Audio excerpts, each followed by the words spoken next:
और इस बीच ये तस्वीरें आप देख रहे हैं, पीएसएलवी लॉन्च हो रहा है और इसके साथ भारत की दिव्य दृष्टि अंतरिक्ष में जाती हुई ये उड़ान अपने आप में बेहद महत्वपूर्ण हो जाती है।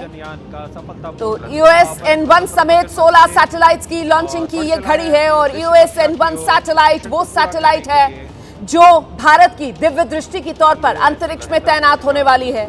भारत का निगहबान आपका ही है, भारत का वो पहरेदार आपका ही है जिसकी नजर से भारत का कोई भी दुश्मन बच नहीं पाएगा, चाहे आतंकवादी पाकिस्तान के हों या फिर चाहे चाल चीन की हो, सबको बेपर्दा करेगा ये सैटेलाइट जो पीएसएलवी के जरिए उड़ान भरता हुआ इस वक्त अंतरिक्ष में आप देख रहे हैं। सफर सामान्य उड़ान पीएसएलवी की रॉकेट लॉन्च हो गया है। तस्वीरें आपके सामने हैं श्रीहरिकोटा से, सतीश धवन स्पेस सेंटर से ये रॉकेट की सफल लॉन्चिंग हुई है। साल 2026 का इसरो से ये पहला पीएसएलवी लॉन्च 12 जनवरी की तारीख, और देखिए कैसे रॉकेट ऊपर जाता हुआ अपनी ट्रैजेक्टरी फॉलो करता हुआ सब कुछ समय के हिसाब से तय मापदंडों के हिसाब से आगे बढ़ता हुआ।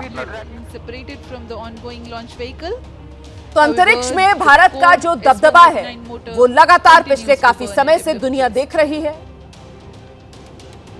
किफायती अंदाज में भारत ने अंतरिक्ष तक कई देशों की पहुंच कायम की है और इसी के जरिए भारत ने अपनी एक अलग पहचान और अपना दबदबा भी बनाया है। आज भी जब ये पीएसएलवी 662 मिशन लॉन्च हुआ है तो कई सैटेलाइट साथ में लेकर जा रहा है, जिसमें सबसे महत्वपूर्ण वो अन्वेषा सैटेलाइट हो जाती है।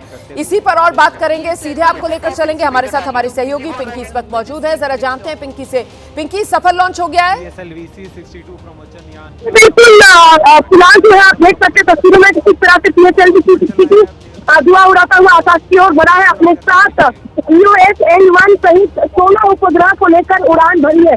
सबसे अहम जो है इसमें ये हो जाता है कि EOS-N1 जो सबसे प्राथमिक पेलोड है वो DRDO के लिए तैयार किया गया सैटेलाइट है इसरो के द्वारा, और बहुत ही महत्वपूर्ण ये सैटेलाइट कहेंगे रोमाना, क्योंकि DRDO के लिए इसलिए किया गया ताकि आकाश में जो है इसे एक तीसरी आग की तरह देख सकते हैं, जो रक्षा के क्षेत्र में बहुत ही कारगर सैटेलाइट ये माना जा रहा है। तो दुश्मन की गतिविधियों पर नजर रखेगा और बहुत ही हाइपरस्पेक्ट्रल इमेजिंग उपग्रह ये है।